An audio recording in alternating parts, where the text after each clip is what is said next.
Hello, everybody. Welcome to the full moon. It's going to be a nice one.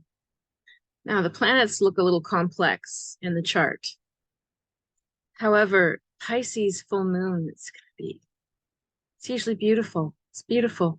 And it's going to be a supermoon, meaning it's closest to the Earth. And it's a blue moon, which doesn't mean it's blue. It's when two full moons happen within the same month. Thus, we say once in a blue moon because two full moons in a month doesn't happen very often. So when you've got the full moon qualities, let's say swelling up our emotions, uh, amplifying the qualities of a sign, and then you're going to make it a supermoon, it's even closer to us. It's going to bring out those Piscean qualities 10 times stronger. So we'll take a look at the chart. As I said, there's some other complex planets going on with the moon, because Saturn is going to be right beside it, which means Saturn is going to be visible. It's pretty cool. Now, Saturn and the moon combined is where things can get a little more complex, but we'll talk about that in a second. But the overall qualities of a Pisces moon, if you're born with it, it would let me know that you're somebody who's very intuitive, probably psychic. Almost everybody I've ever met that's had that aspect is able to see people clearly and quickly, and also without judgment. Most Pisces moon people, they're like, yeah, I can see right through this person. They're just being them. They just accept things, accept people as they are, accept things as they are.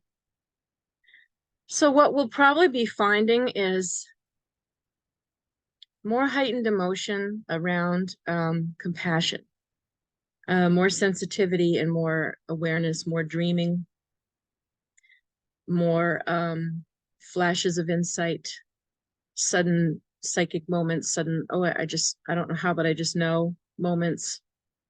Some of you are already like this anyway, so it might ramp it up. Others of you that aren't like this might find that it still happens. It'll be in the air. And another nice side of a Pisces moon would be, especially with Saturn, because Saturn is the life lesson of this, is learning that we are all in this together. And I think the way we see the world evolving, unraveling, whatever you want to call it, we're seeing climate disaster on a daily basis. And of course, that is horrible and horribly upsetting. And at the same time, unfortunately, a lot of the time it takes some level of tragedy for us to be pushed out of our comfort zone and ask for help or be vulnerable or bond with people. Because otherwise, we're all sort of raised to be independent units and not need anybody. And then if you're somebody who you're not able to do that and you need help, you feel, in our society, you can feel like a loser, you can feel shamed. So there's still Virgo as the sun, Mercury still in Virgo retrograde.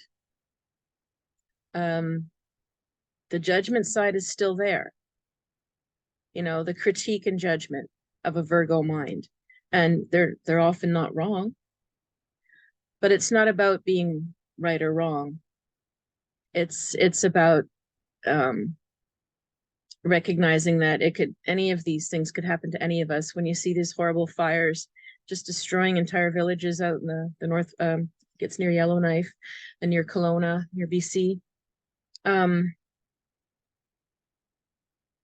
could that possibly be personal? How could anybody have done anything to bring that on or not, or prevent it? Right? So it takes things, bigger than us sometimes to show us that we're all in this together and that any of this could happen to any of us. Hurricanes, all of this stuff. So hopefully we won't see more disaster during a full moon, but It is a Pisces moon. It's water.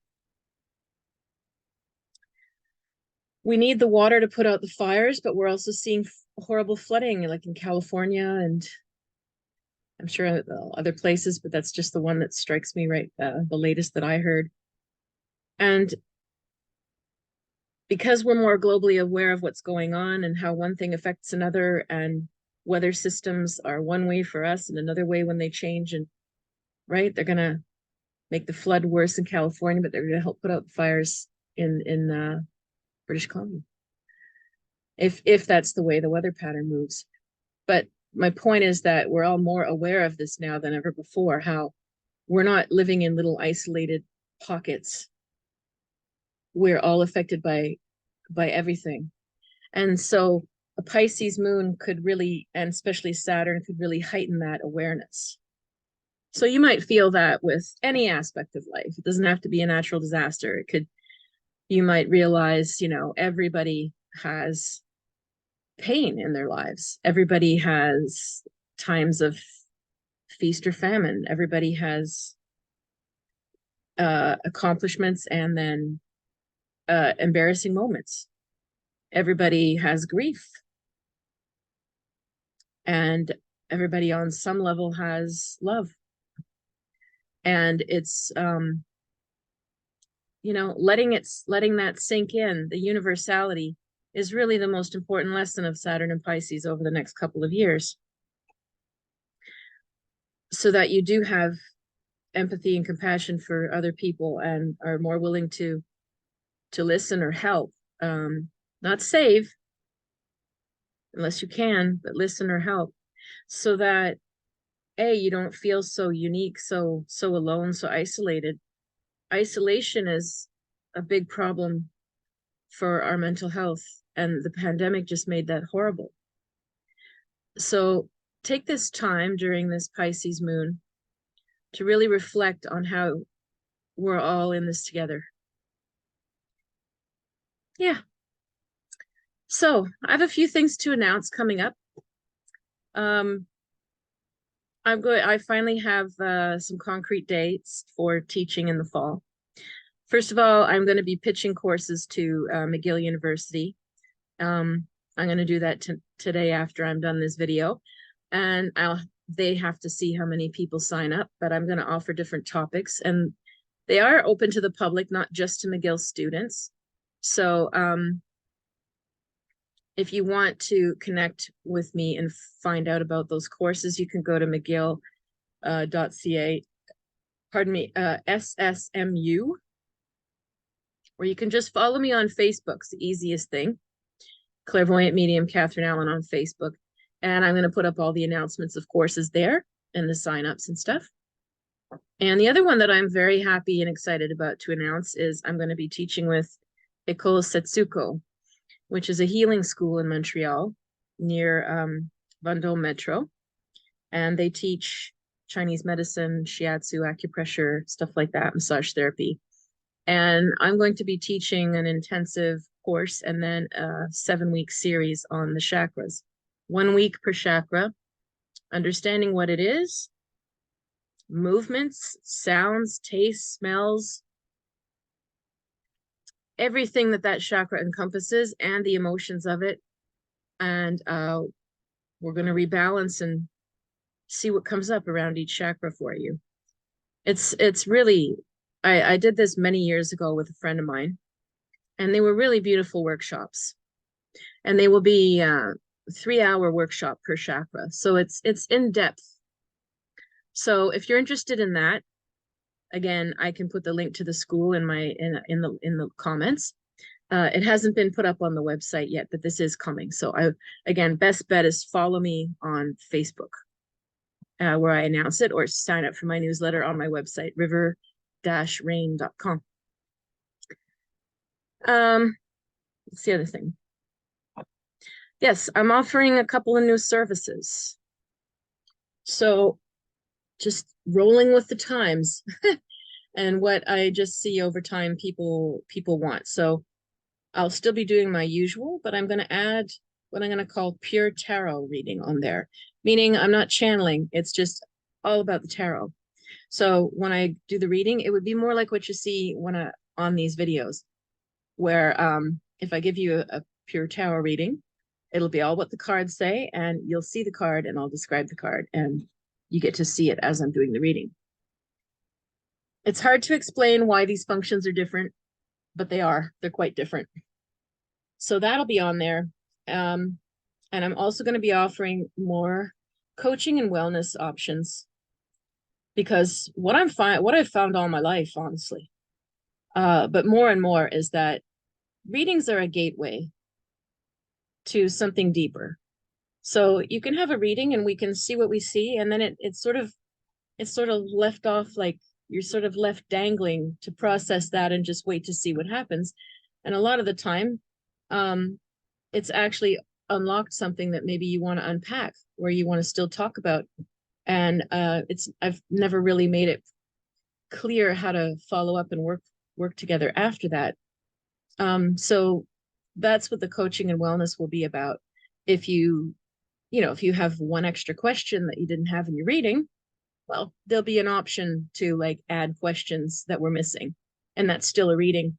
But if you really, if you uncover a lot of feelings as we go during the reading about a topic that we saw what we saw, but you still have feelings about it, then I'm fully capable to help you unpack that and deal with your feelings, and have strategies, and set goals around how to move through it.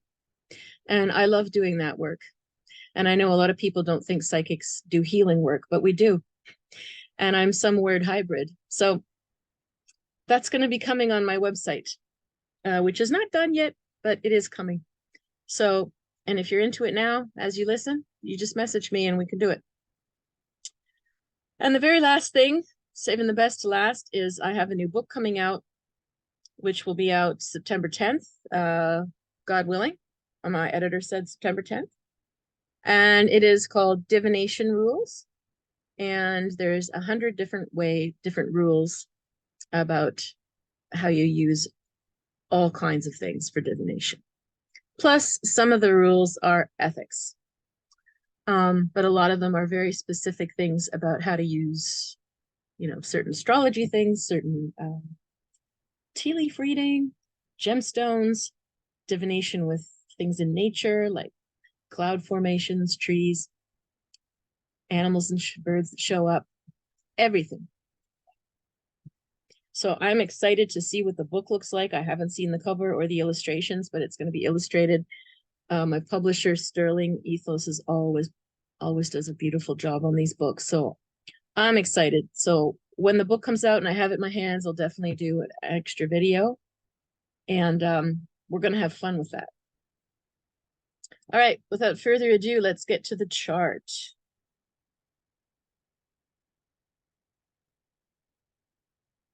Now, another thing about this full supermoon, because it's the,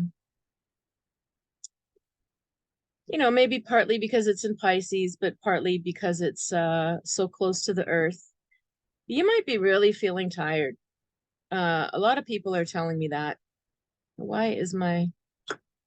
I hope this is working. I hate it when technology doesn't behave like predictably, because usually I see my image on the side of the video. See, there I am. Okay. All right, maybe it's just layering it funny. Now it won't let me put it back. Oh, my goodness. My goodness. Okay, this is like a Mercury retrograde moment. Why won't it let me? There we go. That's what I like to see. Okay. Oh no, now it's gone again. Oh, for God's sakes. Okay. Just because, well, we're going to leave it like this.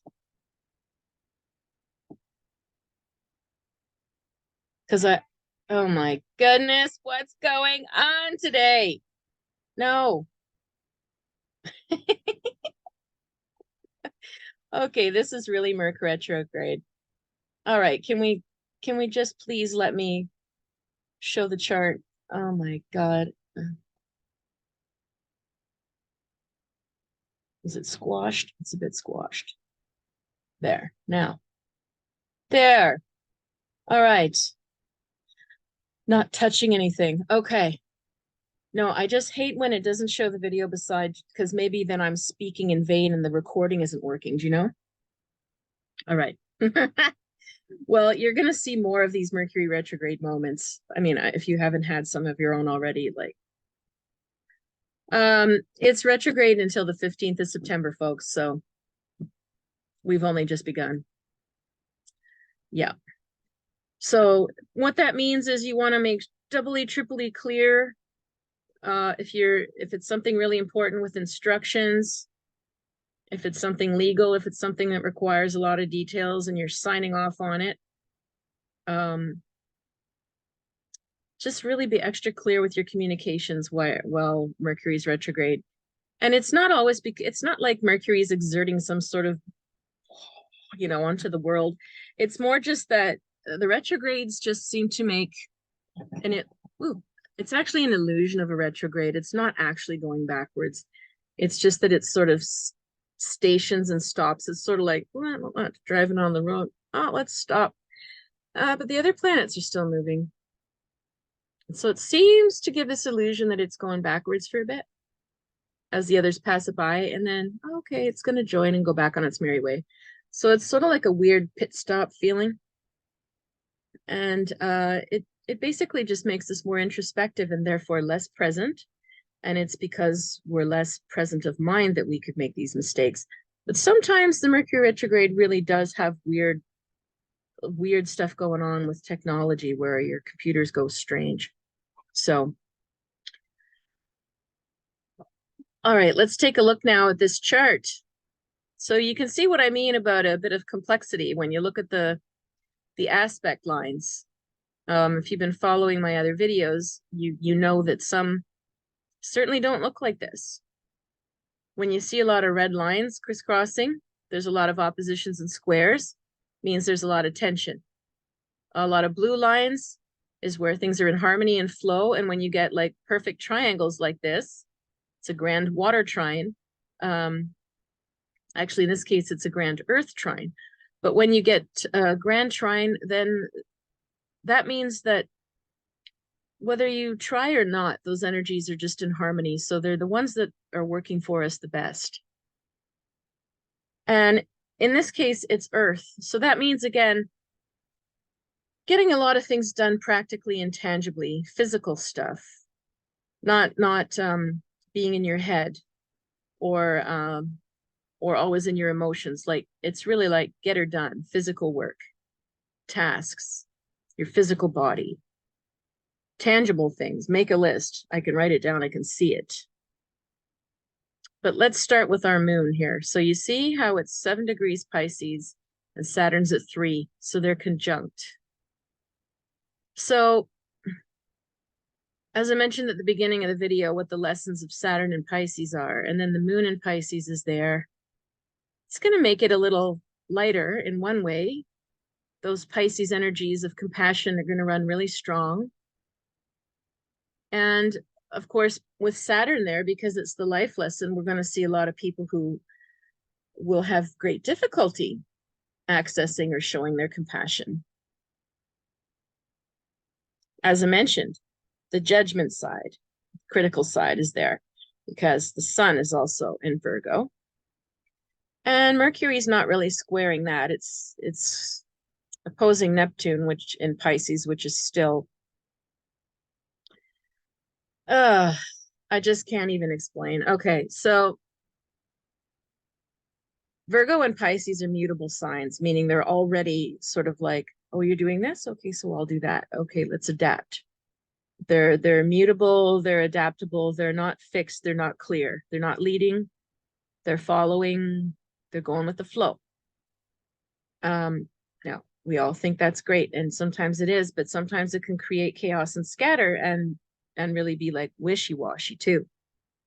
Now Mercury's in Virgo, critical thinking, precise words, and analytical, thinking of patterns, pointing things out, efficient. But but it's retrograde. So how efficient is it? You know, is it all of that detail turned inwards, self-critical, over-analytical, splitting hairs about things, pettiness, perhaps? Now it's opposite Neptune. Neptune and Pisces. Pisces is ruled by Neptune. So again, you have this almost desire to like let go and not think and almost be like drunk kind of feeling.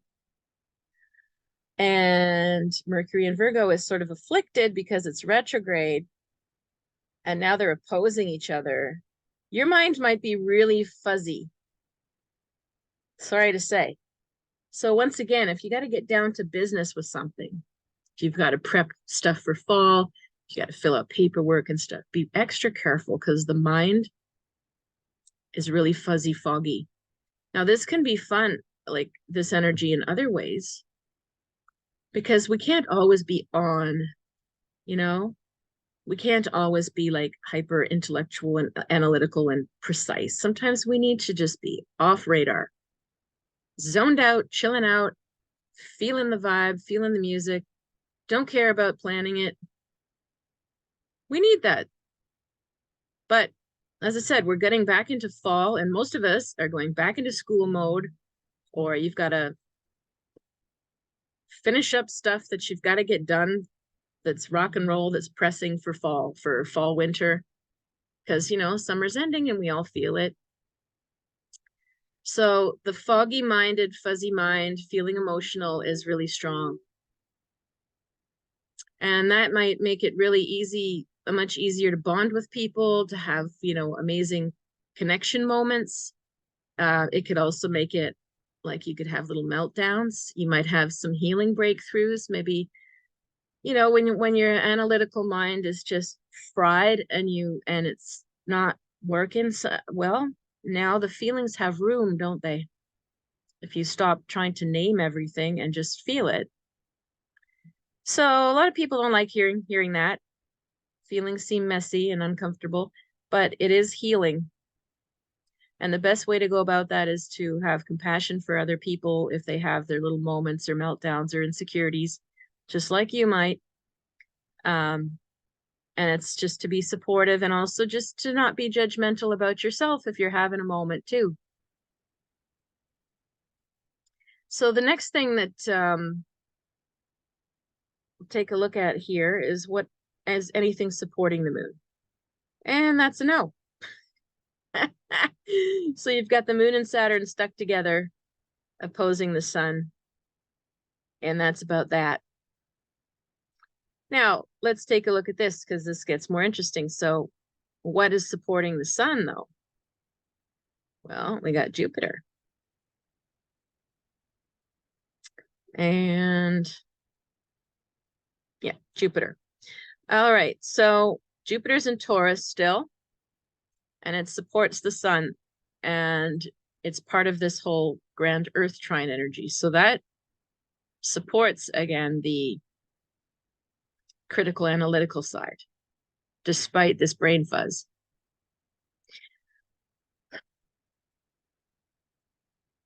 If you can get down to some things that are very tangible, again, very practical. So, for example, instead of sitting around scrolling, escaping life like Moon and Saturn want to do, you might just get up and tidy up. Great time because harvest is coming, end of summer. Pull out your fridge, clean your fridge, get it all nice for fall.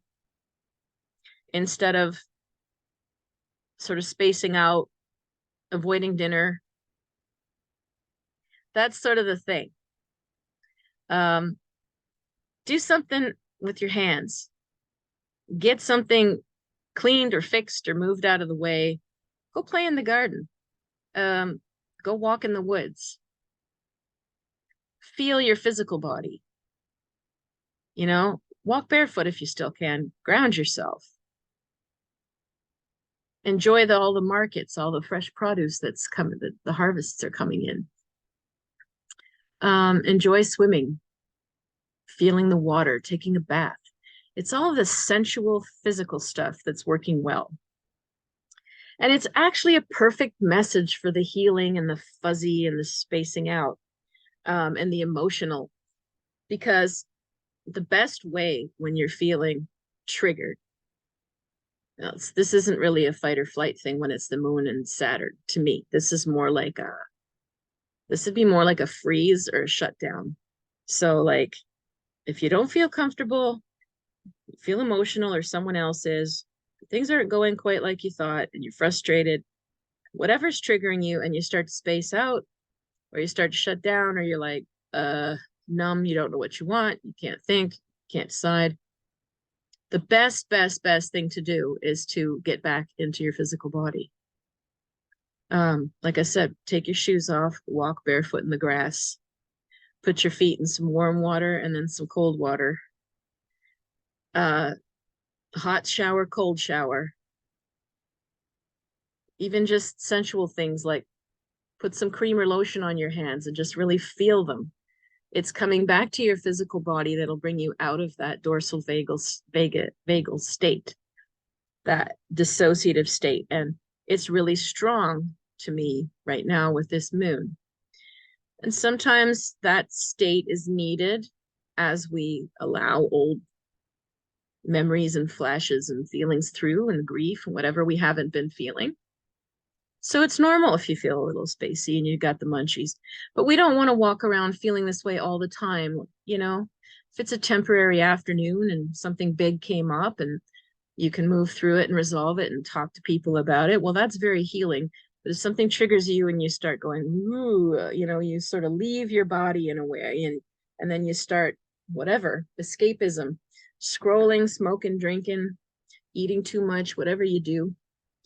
You don't want to go into that for too long, right? We won't, like, not judging anyone for that, because we all do, but we want to try to recognize, oh, I'm really being triggered and I'm not in my body. So something came up, it's bothering me, and do your best to get grounded again first.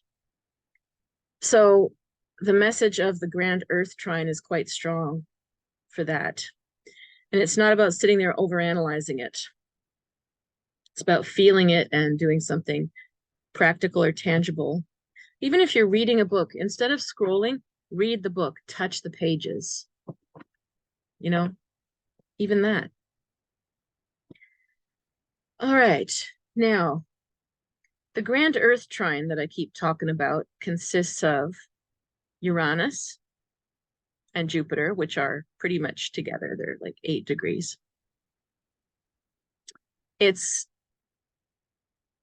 the actual grand trine is Uranus, Mars, and Pluto. That is just so productive. My goodness. Although Mars is in Libra officially, so that's not Earth. Pluto is still right there at the top of the chart in Capricorn. It's right near the end. And this is the last sweep of Pluto in Capricorn. This won't happen again for another 240 something years. So we're at the last degrees. You could call it the fall of the empire type of degrees before it goes into Aquarius in January for good. So if there's any last ditch kind of ambitious thing you've always been wanting to do or get ahead, or I don't know, anything that challenges your ideas of government, authority, patriarchy, it's probably all coming up and being challenged. That may not be such a personal thing for you to relate to, but certainly it's going to come up. Mars and Libra, though, I want everything to be fair. I'm going to weigh everything. So, Jupiter and Taurus.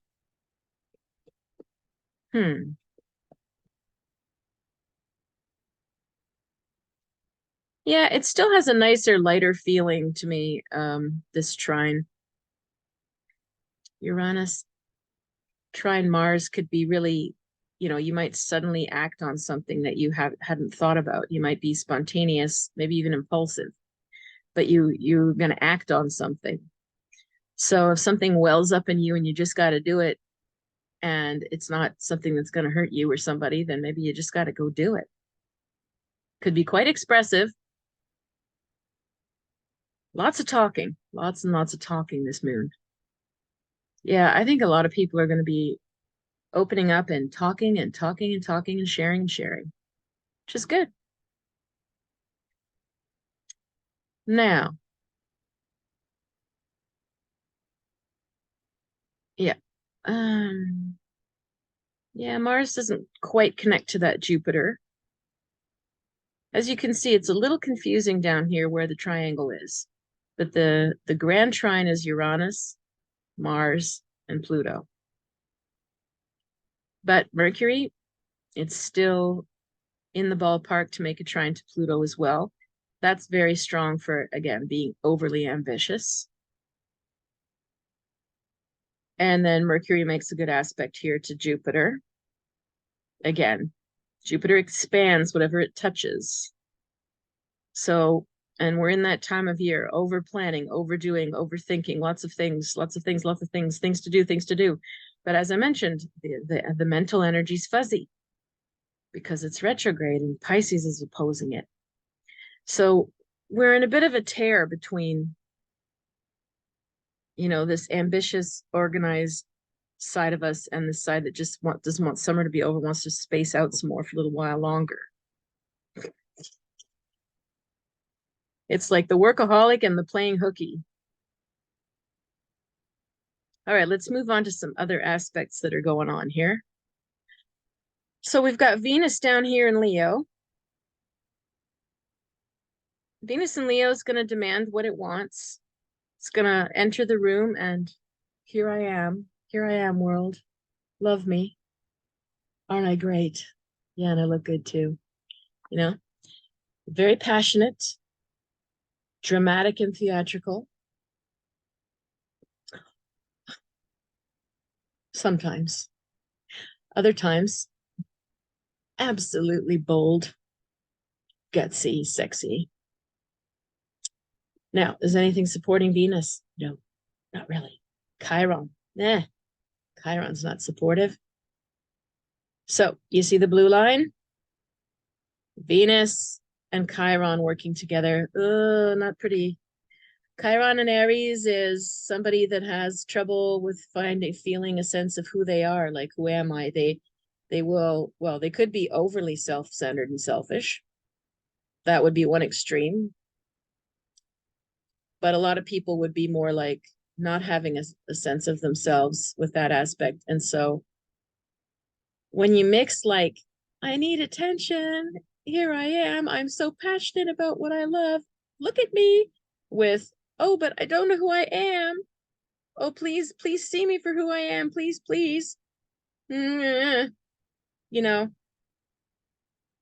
Best case scenario, someone finds a way to show who they are and be seen, and it heals some of the Chiron wound, like where you take a risk and you do something fun or adventurous or show off or whatever you need to do.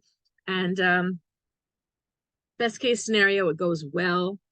And you suddenly feel like, oh, I'm so connected to what I love.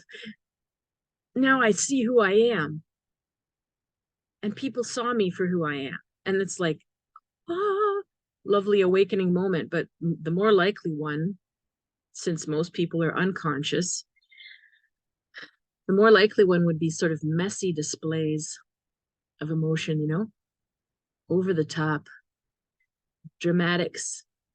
So, I don't know, somebody steps on your toe and you have a conniption, you're rolling on the floor, yelling, swearing, you're, victimized, or that would be a nasty way it comes out.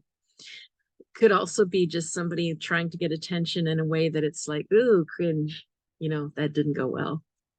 Because Chiron is too needy and Venus is needy there too. So it might not, yeah. Let's hope there's not too much of that for people's sake. It'd be humiliating. Now, Venus is also opposed here, squared off by Jupiter. Jupiter and Taurus is just so practical. So if Venus is out there showing off, Jupiter's going to be like, would you just sit down? We're trying to get things done. It'd be like, could you just tone it down a notch? Yeah. Jupiter in Taurus is very charming, and charm means, you have to be very aware to keep yourself in check and be aware of other people so that it makes it flow nicely. Venus in Leo is like, but I'm on stage. But it's about me. I'm the one holding the stage, holding the mic. And Jupiter in Taurus is like, but we're a team. And sit down or stop trying to upstage everybody. Think of others too. So you might see some frictions within groups, families, whatever, work with that as well. But just know that whoever is needing that attention so badly right now, if that's how it plays out, it's from a deep wound.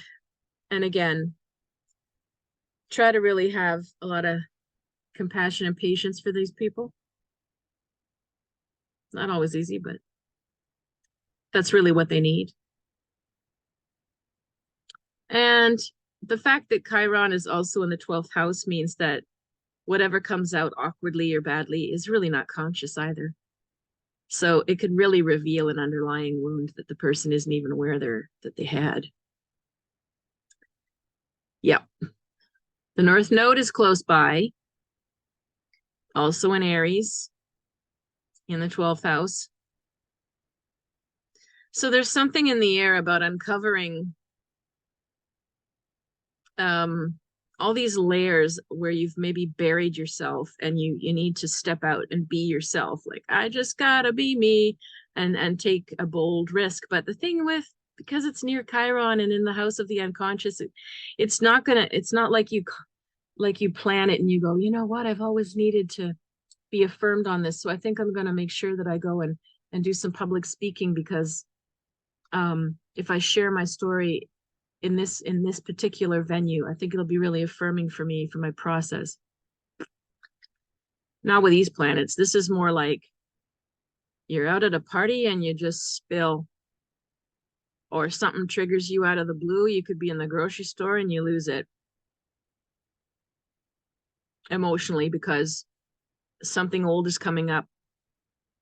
There's really a big stress on the showing on, on healing yourself and showing who you are and being seen in this, I think. Now, look over here too. Oh, why did I do that? There. Chiron and the North Node again are squaring off with Pluto. So Pluto's not going to like this. This, again, these big shows of emotion, these big, like, traumatic things that need to come out, or that disrupt things, or that are, awkward or messy in front of others. Pluto's going to be like, ugh. Just like Jupiter and Taurus to both be like, could you just pull yourself together and do that in private, please? We've got things to do. And it could feel sort of cold. And finally, what are we looking at? I think we've covered most of it. I mean, Pluto is supportive of Neptune slightly, and Neptune, Uranus, again, all outer planets, but semi-supporting each other. What's that mean? I mean, to me, if outer planets are subtly supporting each other, there's something bigger at play than just the individual, than just you. There's it's talks more about the collective vibe in the air, what, the mood that we can't quite put our finger on, that's there for all of us right now. And so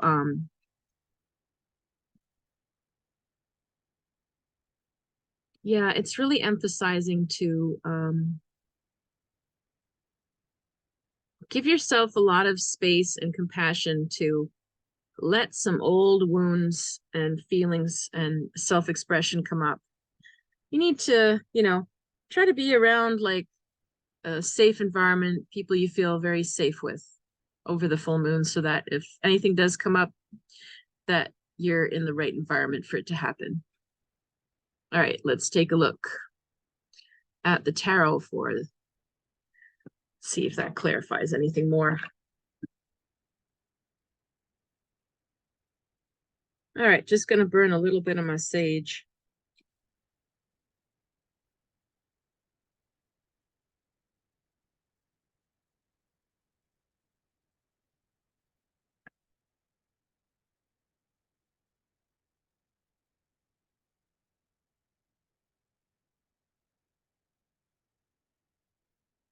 All right. Let's see what the cards have to say.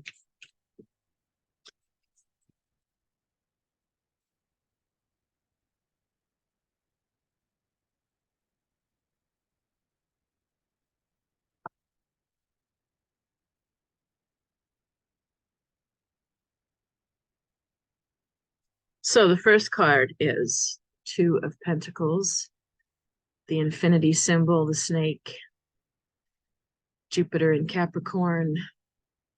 Again, everything changing, dark and light, everything changing, everything's in flux. So this card for me always means we have to accept the nature of life, that it is change. Even if we wish things could stay in place, they never do. Everything's temporary. Next card is the Four of Wands. So that's Venus up there in Aries, completion. So again, a message of like thinking about yourself and what you need and what you want and being true to yourself. A lot of things here about like a lot of messages about, well, when do you have compassion and when are you people pleasing? You know, there's got to be room for you to have your needs met, but other people's needs count too. So Venus in Aries is going to be thinking of itself, thinking of looking out for number one a bit.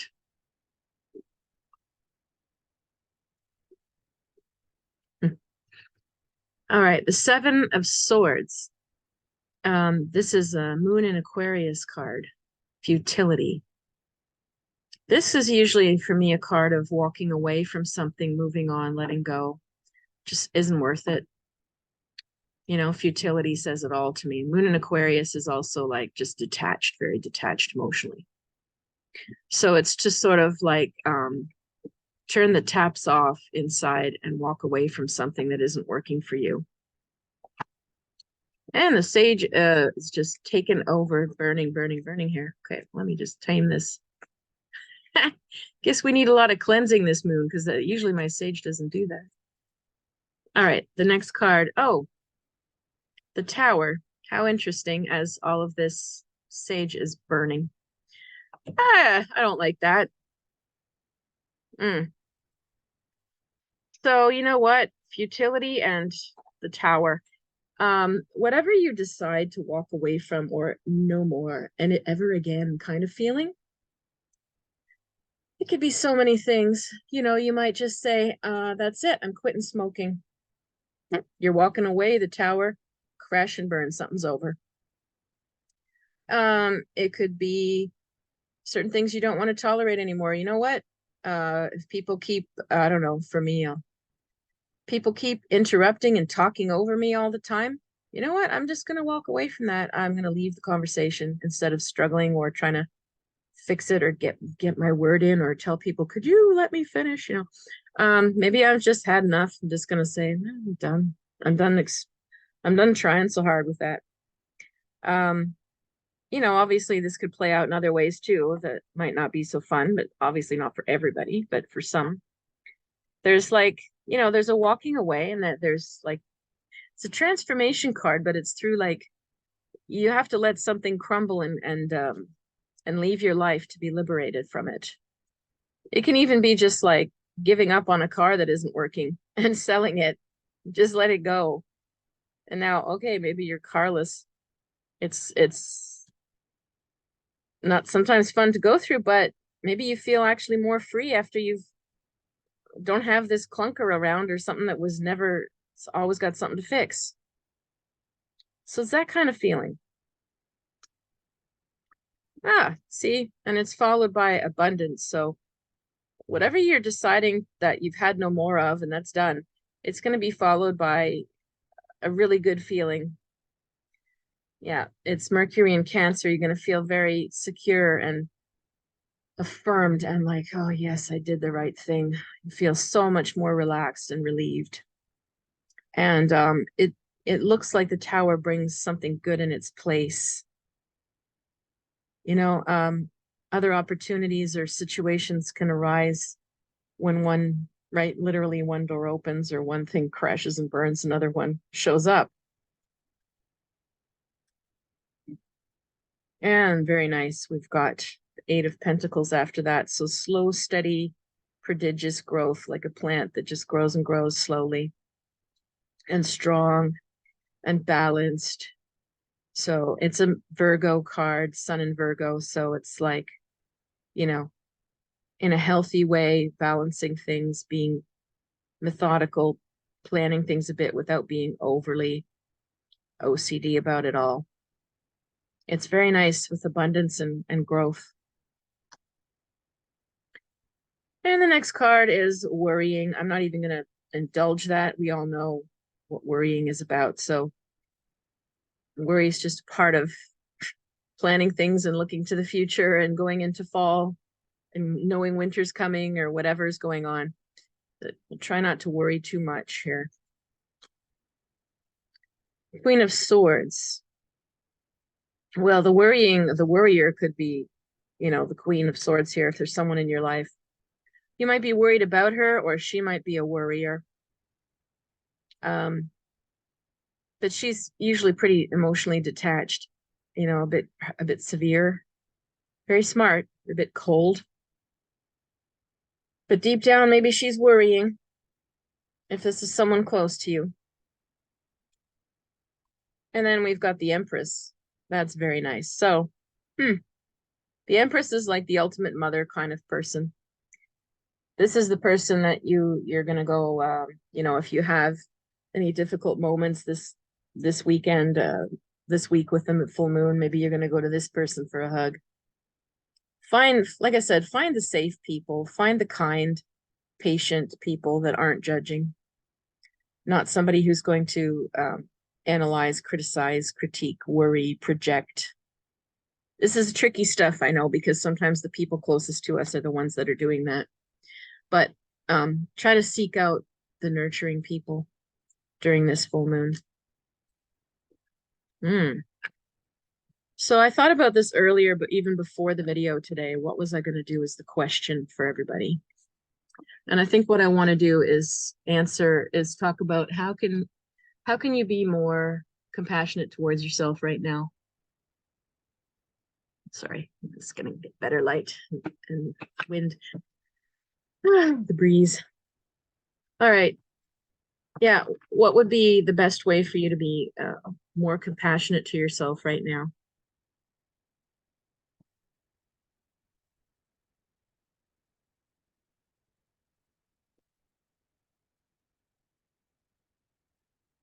All right, Aries.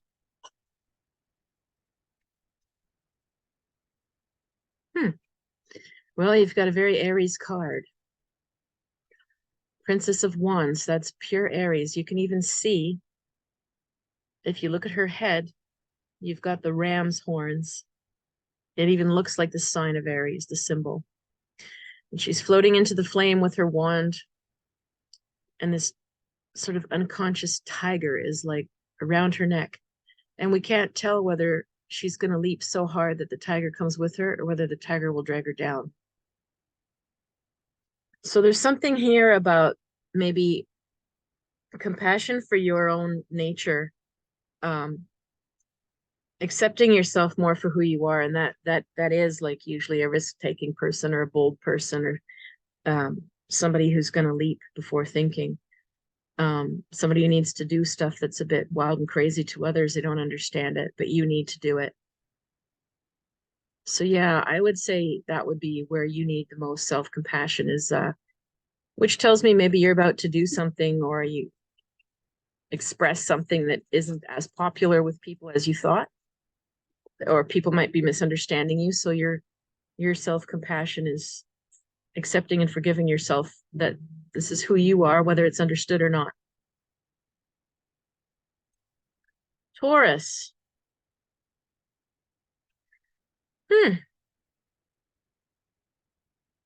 Ace of Discs. How can you be more compassionate to yourself? Well, to me, this says to be your own best friend. If you need someone solid in your life, it needs to be you. You first. So, you spend a lot of time giving to others, Taurus. So I wonder who's giving to you. You need solid friends, and you need to be a really solid friend to yourself. Have your own back. Make sure that you're taking care of your needs, even if other people aren't aware of them. It's a good card, honestly. And I think it's a good message. So the way you'd have compassion for yourself is to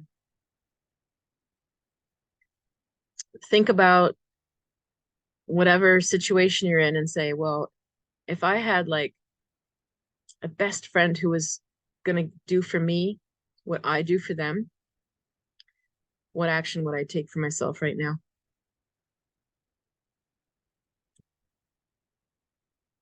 Gemini. Ah, and you've got the eight. So, yeah. Hmm. Eight of Pentacles is compassion. That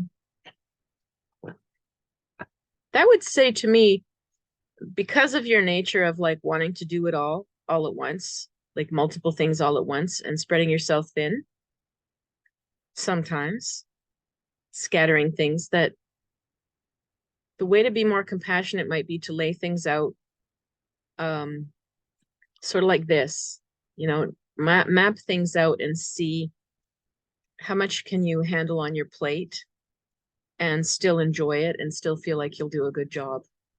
Like check if you've overloaded or overwhelmed yourself with stuff lately and sort of settle that back down again. Yeah, you don't need to be stressed and pushed to the max and have your mind in pieces just because you said yes, yes, yes to, 15 things. You might need to drop something. Um, and make it so that it's at a pace that you're going to enjoy yourself too, not like push yourself to the absolute max. Cancer. Hmm. Ace of Wands is your message. How can you have more compassion for yourself? Well, my goodness, this would basically say like you need to like let off some steam, some fire. You need to light a fire, you need to feel your will. So many times, like cancers, we absorb everybody else's feelings and state of mind and what they want, and we always know what everybody needs and wants. And so it can be really hard to go, yeah, but that's what I want. That's what I want to do. That's what I'm excited to do, even though everyone else is like, yeah, but I need you for this, or oh yeah, but I'm feeling that way. You need a little fire. You need a bit of that internal, this is what I need. This is what I'm going to do, to just push away some of the neediness and absorbing factor around you right now. And in your case, you're already very compassionate. You don't need a compassion moon to make you more so. You might need a little more of the flame so that you don't take on the entire weight of the world over the full moon or of people close to you. You need a bit of bite. It'll work well for you. Maybe, this is going to sound crazy, but maybe your message of how can you be more compassionate to yourself is tell more people where to stick it. It's just so not Cancer.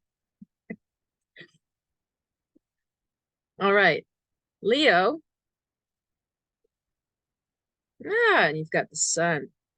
Well, it doesn't look like you need a lot of self-compassion right now, honestly. You look pretty good.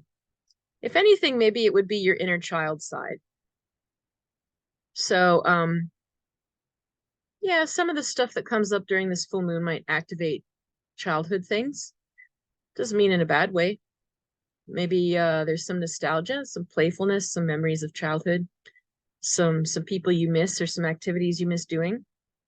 And the compassion part might be that you just let yourself be a little more kid-like and playful, or do some of those things that the nostalgia is sort of calling you towards. Reconnect with friends, do silly, funny things together. Yeah.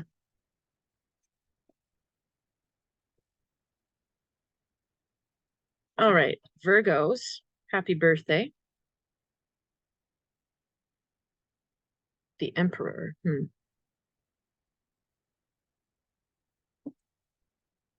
Well, this Emperor is very strong and severe. Um, there's no messing with him. So, gosh, the message here is almost like, this, look at the little lamb at the bottom, sacrificial lamb, or like, oh, it's almost a feeling of asking for mercy from an authority figure, or not letting yourself be that sacrificial lamb to somebody who is quite overbearing or overpowering. This might be somebody that you're processing from your past, parent or an ex, or could be a boss, but the compassion for yourself in this case might be you might need to detach. You might need to let go of that role, that job. You might need better boundaries with that person. Yeah, I'm just getting a feeling that you're being mistreated. And so the compassion for yourself, if you're mistreated in some way, is walk away, protect yourself. You're allowed. You're not supposed to be the sacrificial lamb for anybody.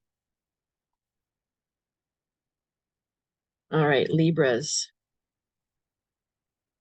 And you've got the beautiful Princess of Discs. Well, here, compassion for self is sort of looking like let yourself have some time and space alone.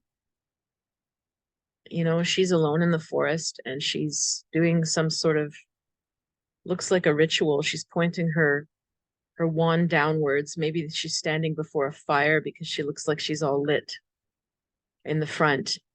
And connecting to your inner spirit again, letting yourself have some space.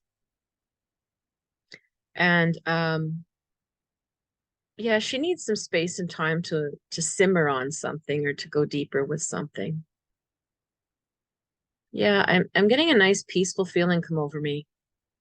So let yourself introvert if you need to. That would be very compassionate to yourself.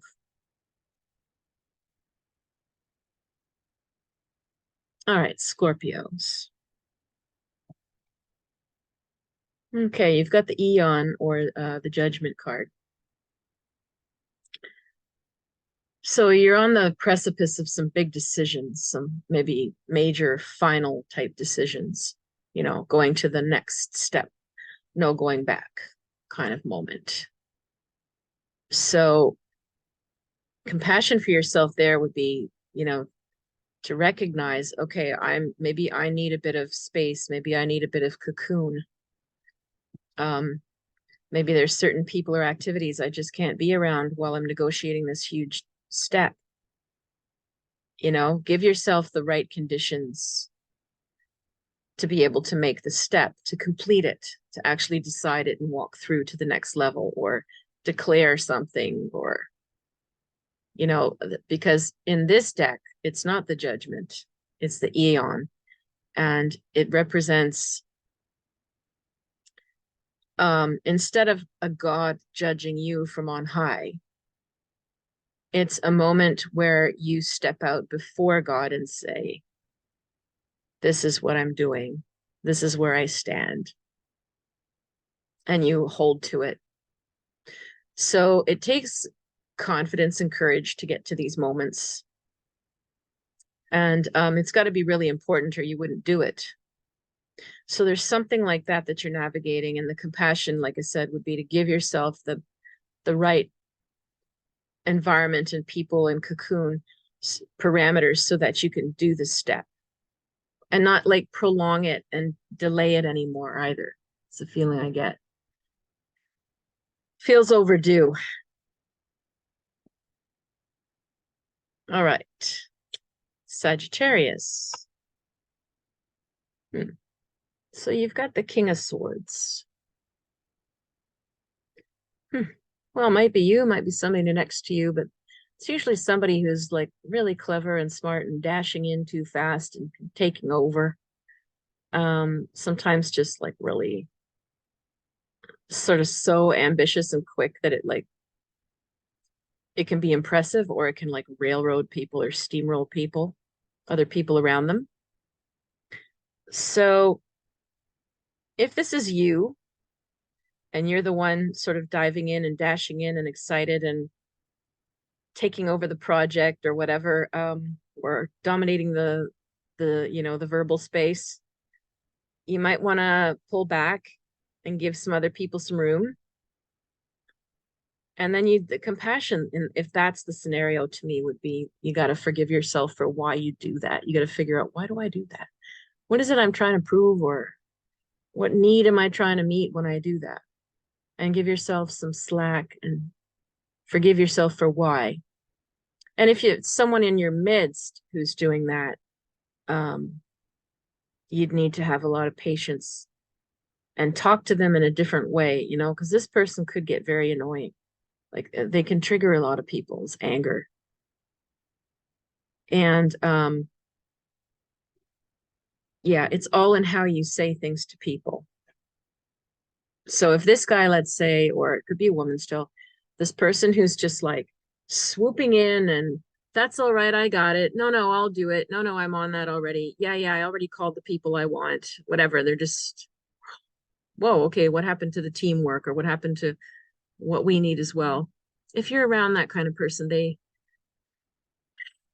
usually need control, to feel in control, and they need to feel, respected and praised and stuff like that.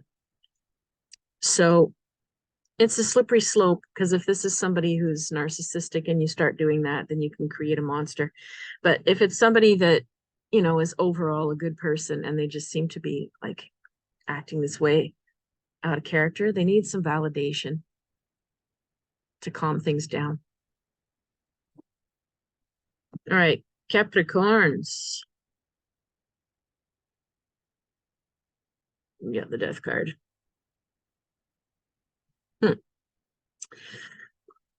So there's some sweeping changes coming.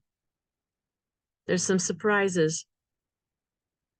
They're not bad, but there are endings with the death card before the surprises come in. So there could be some surprises or shocks. And the compassion Z is pretty easy with that one. It's like don't start beating yourself up that you should have known or should have done or should have, could have, would have, whatever came at you here. The death card is like, no, you've planned something as beautifully as you could. You've done your best. Life just says, but we have another plan for you. So, whoops, we're going to kick you off this one and take you over here. There's nothing you did wrong. So do not shame yourself. Do not shame yourself if things don't turn out the way you thought and there's a surprise. Things are not going to go worse for you. Something is coming for the better. Woo, chunky messages today. All right, Aquarius. You've got the Prince of Swords. Yeah. You can just see by the card how complicated he is. He can't sit up straight. He can't even put 2 feet forward on the chariot. He's like, looks like he's scratching his back with his sword. He's hanging on with one hand to 3, whatever they are, people in the front of the chariot who look like they're falling asleep, rolling over. He's a mess, right? But usually this guy thinks he thinks he's all that. Usually this guy is pretty clever and charming, and he can sell an igloo to, he can sell ice to I forgot the phrase now, that anyway, you know what I mean. He's could be like a, used car salesman archetype, like, or telemarketer kind of guy, just all game, all spin, all game, no backup, no follow through. So if you're around someone like this or have to deal with them, this is a tough one to have compassion for, because usually they're annoying and they're messing things up for others too. So you might, the compassionate thing might be to adjust this and call this out for the higher good. But again, it's how you say it to the person. And this could be a woman too. It doesn't always have to be a man. And if it is you who is recognizing yourself going, oh, fuck. Oh, excuse me. Oh, crap. Sorry, I shouldn't swear. If it's you who's like recognizing that you are that scattered, it's time to step back and rest. Might be time to remove yourself from something and just wave the white flag. And you know what? Recognize like I'm not myself. I'm not at my best here. And retract if you're feeling that all over the place. Hopefully you're not. I really hope you're not. Hopefully it's someone else that you can just go, you know what? This isn't working well, but with us or with you on the team, and say it nicely and remove them. That's the stronger feeling I get about what's going on here. And finally, Pisces, the full moon in your sign, Saturn in your sign, you're going to be feeling heightened on some level. How can you be more compassionate to yourself right now? Interesting that the water signs are getting very fiery messages right now. Okay, so to my water signs, don't be too spongy and absorbent this full moon. You need some fire. Stick to yourself a bit more. Do what you want to do. Go off on your own. Here, this is the Queen of Wands. She's demanding what she wants. She's bold. She's leading the pack. She's not taking crap. So you already are very aware of other people's feelings and you feel bad for the world and you can cry for the world's problems, and you don't need to learn that one anymore. So again, like do some things that you would like to do and put yourself first and try to find other people around that you can just have some fun with and bond with, and let that, you know, that we are all one feeling be the predominant thing for you versus, oh, these poor people. No, stop right now. Just because there's too much of that. Just because the full moon's going to make that maybe really a lot stronger. Just protect your heart a bit. All right, what a reading this was. So if you would like a reading, you can always reach me underneath this video or on Facebook or at my website, river-rain.com. I'll put all the links below. And let me know if you are interested in any of these courses or my Intuition Cafe or my book. See, I'm the one with too many things going on as well. I got lots going on. So if you're interested in any of it, just message me. All right, until next time, have a happy full moon.